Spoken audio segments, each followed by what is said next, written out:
پورے دھرنوں کی سیاست آپ اٹھائیں، کسی ایک دھرنے کی کامیابی مجھے بتا دیں کہ جو سیاسی جماعت کسی دھرنے کے لیے نکلی ہو وہ اپنا مشن مکمل کر دی۔ کمیونسٹ پارٹی آف چائنا تیار ہوئی، ماؤ زے تنگ نے تیار کی، لانگ مارچ نکالا، پورے 1 سال تک وہ لانگ مارچ چلتا رہا، انہوں نے پورے چائنا کا وزٹ کیا اور پورا کا پورا جو سسٹم تھا اپنے ہاتھ میں لے لیا۔ آج چائنا جو ہے وہ سپر پاور بننے کی کوشش ہے۔ جب تک وہ آپ کی بات مانتا رہتا ہے، آپ کے حکم پر یا آپ کے اشاروں پہ ناچتا رہتا ہے، تب تک وہ وزیر اعظم رہتا ہے، نہیں تو وہ وزیر اعظم کی کرسی بھی کھو دیتا ہے اور اپنی جان سے بھی۔ اور آپ کی کوئی مکمکا ہوگی اسٹیبلشمنٹ کے ساتھ یا قومی طاقتوں کے ساتھ یا بین الاقوامی طاقتوں کے ساتھ، تو آپ نے وہیں پر دھرنا ختم کیا اور وہی ساری کی ساری نوجوان طاقت مایوس ہو کر اپنے گھروں کو واپس چلے گی۔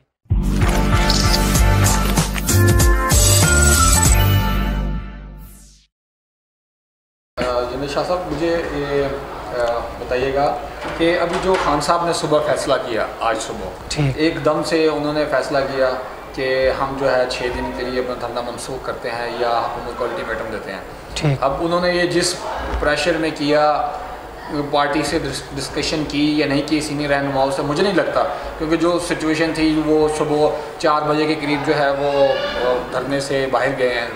اور پھر واپس آ کے انہوں نے اپنی جناب وہ کر دیا۔ اچھا، اب یہ تو انہوں نے الٹیمیٹم دے دیا اور حکومت نے بھی اس بات کی یقین دہانی کرائی، اندر خاتے میں تو یہ بھی کہا جا رہا ہے کہ حکومت نے باقاعدہ پریزیڈنٹ کو ریٹرن میں چیزیں دی ہیں۔ لیکن اب جو ان کے اوپر کیسز بنا کے حکومت کے سپریم کورٹ اور اسلام آباد کورٹ کے اندر کیسز چلائے جا رہے ہیں، اس سے یہ نہیں لگتا کہ حکومت نے یا کچھ اور لوگوں نے ان کے ساتھ ہاتھ کر دیا ہے کہ ان کو کہا یہ ہے کہ ہم آپ کو سارا کچھ دیں گے اور وہاں پہ کیسز بنا کے کیے جا رہے ہیں، جی یہ جلسہ لے کر آئے ہیں، جلوس لے کر آئے ہیں، تو قومی شاہراہوں کو اور قومی اداروں کو اور قومی جو ہے ملازمین کو ہر نقصان پہنچا ہے؟ اصل میں جہاں تک دھرنے کو اچانک سے ختم کرنے کی بات ہے، پاکستان بننے کے بعد سے ابھی تک اس سے بڑے بڑے دھرنے ہوئے، ٹھیک ہے، اور بہت ساری پاکستان کی سیاسی مذہبی جماعتوں نے بہت بڑی تعداد میں عوام کو لے کر وہ اسلام آباد میں بھی آئے۔ یہ اصل میں چونکہ ہماری جو نسل ہے، جو ہماری عمروں کے نوجوان ہیں، 25 سال کے، 26 سال کے، 27 سال کے، ہمارے سامنے یہ والا سیاسی منظرنامہ بالکل نیا ہے، ٹھیک ہے، اس لیے ہمارے سامنے یہ تمام چیزیں اس لیے نہیں ہے کہ ہمیں پاکستان کی پچھلی تاریخ نہیں پتہ۔ اگر آپ تھوڑی سی پاکستان کے دھرنوں کی تاریخ کو اٹھائیں، اگر آپ اس کو پڑھیں، آپ کو یہ چیز نئی نظر آئے گی۔ میں اکثر کہتا ہوں کہ جس طرح عمران خان صاحب نے 2014 میں بالکل ایسے ہی پاکستان میں جلسہ کیا تھا، بالکل ایسے ہی، اس سے پہلے ان کو ایز اے کرکٹر جانا جاتا تھا، بالکل ایسے ہی، ایک دم سے اتنی بڑی ہائپ کریٹ ہوئی۔ اسی طرح ہماری تاریخ میں جب ذوالفقار علی بھٹو صاحب بہت بڑے بڑے جلسے کیے، نہیں بڑے بڑے جلسے تو انہوں نے بعد میں کیے نا، جب وہ لاڑکانہ سے لاہور آئے، ٹھیک ہے، اور لاہور بھی ایک دم اتنا بڑا جلسہ پیدا کر دیا گیا، وہاں پہ کہتے ہیں کہ اس وقت جو ہے وہ 1.5% لاہور کی آبادی ذوالفقار علی بھٹو کو نہیں جانتی تھی، بالکل ایسے ہی ہے، تو ایک دم سے وہ جلسہ ہمارے ہم یہ ہماری تاریخ کا تسلسل ہے کہ ایک دم ایک بندے کی ہائپ کریٹ کر دی جاتی ہے، اس کو سسٹم میں لایا جاتا ہے، اس سے کام نکلوایا جاتا ہے، جب تک وہ Subscribe and press the bell icon. آپ کی بات مانتا رہتا ہے، آپ کے حکم پر یا آپ کے اشاروں پہ ناچتا رہتا ہے، تب تک وہ وزیر اعظم رہتا ہے، نہیں تو وہ وزیر اعظم کی کرسی بھی کھو دیتا ہے اور اپنی جان سے بھی ہاتھ دھوتا ہے۔ ہاں، میں اس میں ایک پوائنٹ اور ایڈ کرنا چاہ رہا تھا کہ آپ دیکھیں کہ جب آپ قوم کو لے کر میدان عمل میں نکلتے ہیں، پوری انسانی تاریخ یہ بتاتی ہے کہ اس سے پہلے کسی جماعت کی تیاری مکمل ہونی چاہیے، پھر وہ عوامی میدان میں آئے۔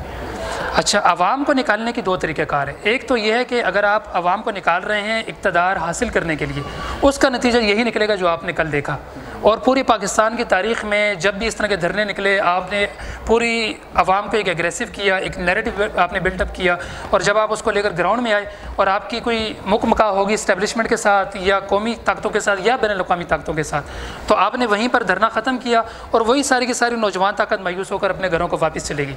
جب آپ اس نظریے کے ساتھ اقتدار کے حصول کے لیے عوام کو لے کر آئیں گے، اس کا نتیجہ یہی نکلے گا۔ دوسری بات یہ ہے کہ اگر آپ صحیح تبدیلی کے مشن کے ساتھ یا نظریے کے ساتھ عوام کو لے کر میدان میں نکلتے ہیں، تو اس کے لیے آپ تھوڑا ہسٹری میں چلے جائیں۔ 1917 کا روس کا انقلاب تھا، کیسے پوری اس انقلابی پارٹی کے ساتھ عوام باہر آئی اور انہوں نے لانگ مارچ کیا اور پورے اقتدار کو اپنے ہاتھ میں لے لیا، ٹھیک ہے، آج ٹھیک ہے۔ بیچ میں ہماری اسی اسٹیبلشمنٹ اور مقتدرہ نے افغان وار کے اندر سوویت یونین کے خلاف بہت بڑی کمپین لانچ کی اور پورا سینٹرل ایشیا نکل گیا، اس کی علیحدگی ہوگی وہاں سے۔ آج روس اس کے بعد ٹوٹا، سوویت یونین ٹوٹی، آج 20-22 سال کے بعد دوبارہ وہ بین الاقوامی کردار ادا کرنے کے قابل ہو گیا۔ دوسری طرف آپ چائنا کو دیکھیں، 1949 کا انقلاب ہے، کمیونسٹ پارٹی آف چائنا تیار ہوئی، ماؤ زے تنگ نے تیار کی، لانگ مارچ نکالا، پورے 1 سال تک وہ لانگ مارچ چلتا رہا، انہوں نے پورے چائنا کا وزٹ کیا اور پورا کا پورا جو سسٹم تھا اپنے ہاتھ میں لے لیا. آج چائنا جو ہے وہ سپر پاور بننے کی پوزیشن میں, سپر پاور ہے اور جنرل سپر پاور کے لیے وہ اپنے آپ کو پریزنٹ کر رہا ہے. بالکل ایسے ہی عوام کو نکالے ایک کاز کے لیے. وجہ کیا تھی کہ میں جو آپ کے پچھلے سوال کے جواب میں عرض کر رہا تھا کہ ایک نظریہ تھا, اس ایک نظریے کے اوپر ٹیم کو تیار کی, اس کی ٹریننگ کی, اس ٹیم کے ذریعے پھر عوام کو ساتھ ملایا اور اتنی بڑی تبدیلیاں برپا کی. 1979 کا آپ کا ایران کا انقلاب, امام خمینی نے پوری ٹیم تیار کی, اور اس کے بعد وہ جب میدان عمل میں آئے, دھرنا دیا, تہران کو انہوں نے اس کا محاصرہ کر لیا. CIA کا سب سے بڑا اڈا تہران میں تھا, اس کو انہوں نے اس کے اوپر قبضہ کیا اور پورے ایران کا اقتدار اپنے ہاتھ میں لے لیا. ایون کہ امریکن سامراج نے 1979 کے ریولوشن کے بعد 8 سال تک ایران اور عراق جنگ مطلب ایک دوسرے کے اوپر مسلط کر کے رکھی, تاکہ ایران جو ہے وہ داخلی طور پر اور خارجی طور پر عدم استحکام کا شکار رہے. لیکن ان کی جو کہ دوراندیش قیادت تھی, نظریہ واضح تھا, اور آج ایران پورے 57 اسلامی ممالک میں وہ واحد اسلامی ملک ہے جو امریکہ کے مقابلے میں ڈٹ کر کھڑا ہے. اب یہ تو جو فرق میں نے آپ کو بتائے ہیں, جب آپ اقتدار کے لیے نکلتے ہیں تو اس میں پھر یہی ہوتا ہے کہ آپ کوئی مطلب لے دے کی سیاست کر کے واپس ہو جاتے ہیں. جب 2013 میں عمران خان صاحب آئے تھے, اس وقت بھی ایک دوسری جماعت عوامی تحریک بھی آپ کے ساتھ تھی, اور آخری وقت کے اوپر اس ٹائم تو کفن بھی نکلے, اور اس ٹائم واقعہ کربلا کو بھی اس ٹائم ذکر کیا گیا, یزیدی حکومت بھی کہا گیا, سب چیزیں ہوئیں, اور ہم بڑا خوش تھے کہ آج پاکستان تبدیل ہوگا. لیکن اسی بلو ایریا کے اندر مذاکرات ہوئے کنٹینر کے اندر, اور قیادت واپس چلے گئی, اور کارکنان واپس چلے گئے. سیم ابھی اسی دور حکومت میں جمعیت علماء اسلام بھی لانگ مارچ لے کر آئی یہاں پر, اور اس میں بھی مذہبی مدارس کے بچے تھے, وہ آئے یہاں پر, بڑے نعرے لگے, میڈیا نے بڑی کوریج دی. کیا ہوا آخر پہ مایوس ہو کر واپس چلے گئے. پاکستان کی باقی جتنی بھی سیاسی اور مذہبی اور سیاسی جماعتیں ہیں, یہ سب دھرنوں کی سیاست کا پارٹ رہی ہیں. پورے دھرنوں کی سیاست آپ اٹھائیں, کسی ایک دھرنے کی کامیابی مجھے بتا دیں کہ جو سیاسی جماعت کسی دھرنے کے لیے نکلی ہو وہ اپنا مشن مکمل کر کے گئی ہو. آخر پہ کمپرومائز ہوتا ہے. کمپرومائز ہونے کے بعد, کمپرومائز ہونے کا کیا مطلب ہے کہ ہم آپ کو اقتدار میں لے کر آ جائیں گے کچھ ڈیل طے کرنے کے بعد, یا آپ کچھ ٹائم کے لیے واپس چلے جائیں, ہم دوبارہ آپ کو کسی اور موقع پر کوئی